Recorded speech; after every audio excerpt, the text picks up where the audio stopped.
Why do you think young people have emerged as the voices with real power on this whole issue? Because we are the ones who are going to live with this, and many children understand more than adults that it is our future that is being at risk. And we also have enormous power. As a young person, you always have like a natural instinct to rebel in a way, and that is very useful in situations like this. Does it ever feel like too much of a burden to be the face of a global movement?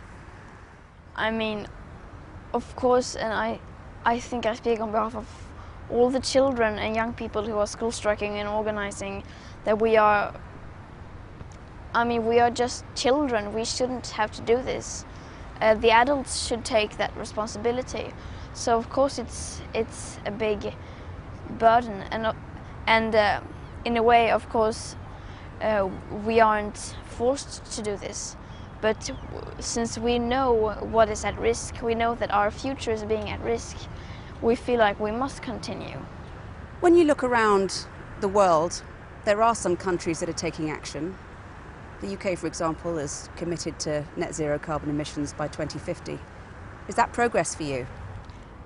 That depends on what you define as progress.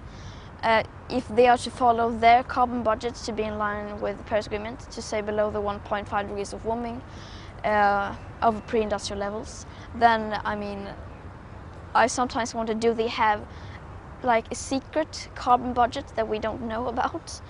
Because they are being very proud of what they have accomplished. But that is not nearly enough if they are to do their part. That target is considered immensely ambitious, and it was what was politically possible. Do you accept that even though that's incremental progress, it still counts? You could argue that that is better than nothing, but I think that is actually doing more harm than good, because that sends a signal that we can continue like this for I don't know how many years, 20 more years, and that we can continue like now, which is not good. What are those hard truths that you want politicians around the world to understand? If they don't act now, then in the future they will be seen as some of the greatest villains in human history, and we will not judge them easy, I think. So, but they can still change that. You have spoken before about the effect of anxiety around climate change on your mental health. Can you just describe that for me, and what prompted you finally to take action? Yes, anxiety when it comes to the climate crisis is of course a very big problem. Many people have it, and they feel anxiety, and they feel sad or angry or scared that nothing is being done, and that we are, in every bit of our everyday life, we are fueling this crisis, and that is what I felt, and I just kind of convinced myself that I was so desperate, so I was like, I have to do something, and then I got the idea of school striking, so I decided to just try it and see where it led, and then it just became big. Well, it became a bit more than big.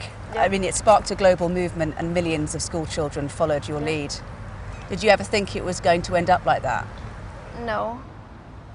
If anyone would have told me, like maybe 1 year ago, that this is where we are now, then I would be like, I would never have believed them.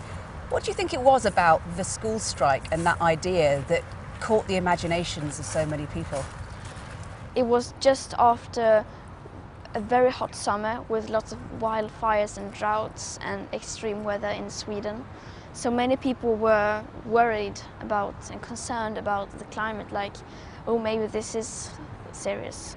Also because it is children, it is young people who are saying these things, that are saying like, you are stealing our future, why should we care about our future, educating ourselves if you don't care about our future? And I think that is a very powerful message, and many people feel guilty when children say that.